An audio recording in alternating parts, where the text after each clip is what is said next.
Hi everyone, welcome to this Power Pilates session. I've called it a power session because we're going to be looking at some quite big movements where we're looking at strength through range to really give you the strength and power that you need in the saddle for when you're doing the harder challenges like going cross country and doing some of the bigger, more powerful dressage movements. Okay, so before you start, apologies for the noise. Try to feel that you're sitting with equal weight through your seat bones and your spine just elastic, stretching you up nice and tall.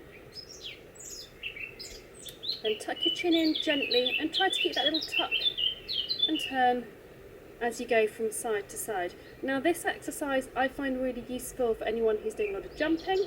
It's also really useful if you've got a big powerful moving horse when you're doing your sitting trot, because this helps to strengthen your deep neck flexors and they are going to give you that stability through your neck and you're less likely to do this in your sitting trot.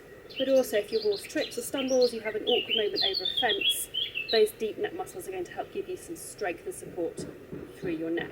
Okay, bring your arms up in front, push your elbows forwards and come back. So we want to make sure that you've got a nicely warmed up and mobile back before you start getting into some of these power exercises.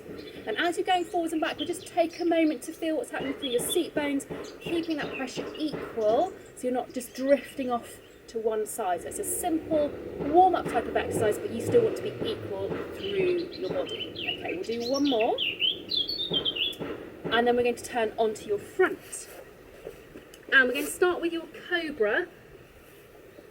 So you can start with your elbows out to the side at 90 degrees. Tip of your nose on your mat and you're peeling yourself up, looking ahead, and then bringing yourself back down. So gently getting your back on the move. You can then bring your hands slightly forwards and slightly out so that you can come up onto your hands, looking ahead, and then laying yourself back down gently onto the floor. So peeling yourself up and laying yourself back down, really waking up some of those back and upper body muscles. Okay, then the next one that you do, I'd like you to bring your arms underneath you so that you're looking at your hands. Try to get your upper body really still.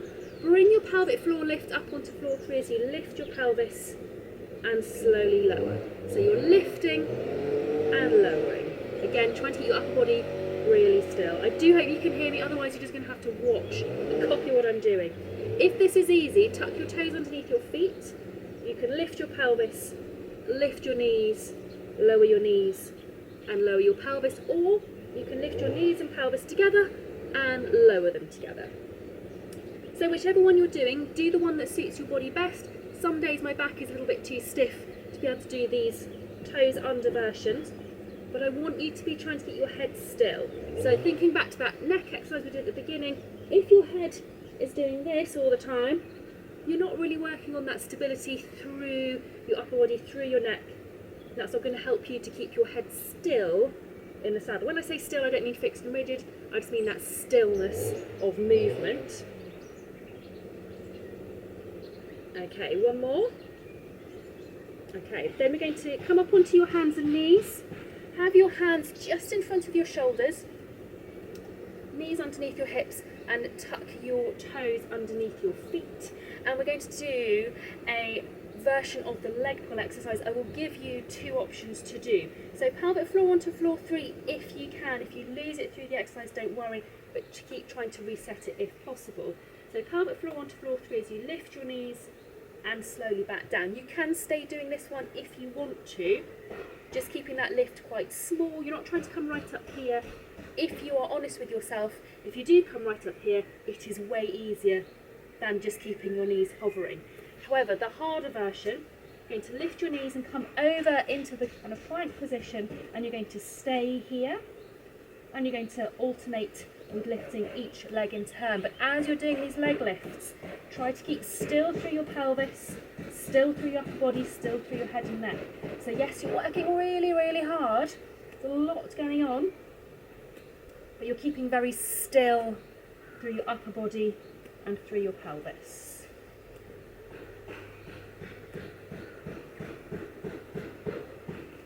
Okay, bring yourselves back over your knees, come back down, have a little bit of a breather, bring your hands just a little bit more underneath your shoulders, Keep your toes tucked underneath your feet. Now, if you find this is uncomfortable for your feet, get a towel or something quite thick that you can rest underneath your feet in this position, and that can lift you or give you that ability to lift your knees in the same way. It's not quite such a strong base when you lift your knees, but it can work really well if your toes don't like this position. Okay, we're going to lift your knees again, but this time you're going to take one arm up to the ceiling, come back down, and the same to the other side. So we're adding in that rotation component and taking one arm away at the time. Try to watch that your knees, again, don't start to get higher and higher. So try to keep them hovering. It's really tricky. This is why this is a power session, because you are working jolly hard through your legs as you go.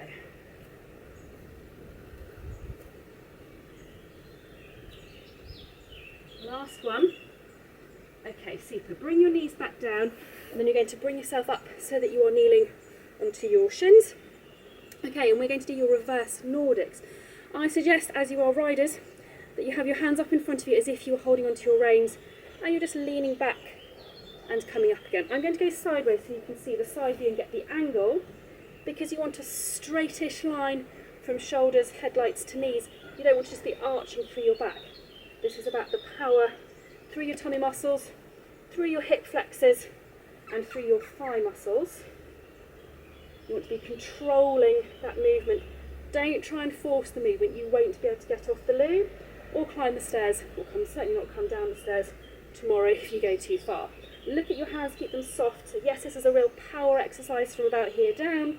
You want your hands to be very soft at the same time though. Okay, one last one. Super. Okay, up onto your feet. And we're going to do some lunges, but we're going to go from side to side. Apologies, the sun is coming round. I was a bit delayed getting started because of all the building work over there. So the sun is catching up with me. Okay, so we're going to start off doing some side lunges. Then you're going to make them a bit harder, and you're going to go over and up. Keep to the same leg. And then again, see if you can hold your hands as if you're holding reins in front of you. So you're really keeping yourself, the legs are working hard, but your upper body is staying nice and still and nice and soft. And of course you can make this harder. I'm not going to risk it because the grass is a little bit damp. You can make the movement much bigger. You can also make it really quick if you want to as well to make it harder, but do watch that your hands stay really soft. Okay, let's swap and go to the other side. So exactly the same movement, over and up, keeping those hands nice and soft and keeping them level as well. I'm going to have a look and see if I can find an app on my phone that will be a spirit level, because then I think it's going to be really, really useful for doing these sorts of exercises where you want your hands to be staying level, not doing this sort of thing, which, let's face it, a lot of us are prone to doing. It's going to be really helpful to just quickly glance and see, have your hands stayed really level just if you're holding your phone. Okay, super. A little walk on the spot. Now this next exercise is going to be way easier for you if you're on a carpet or on a hard floor than it's going to be on my grass, but I will do my best to show you. So you are going to go into a squat, pointing one leg out in front of you. This is actually sort of a modified ballet exercise, I think. Then draw an arc round behind, back in front, and up, so the grass is catching. It's annoying. So down, draw your arc, round, back in front, and up. Now you'll notice I'm trying to keep my pelvis to the front and my upper body really still. So the legs, particularly the one that's in the squat position, are working really hard.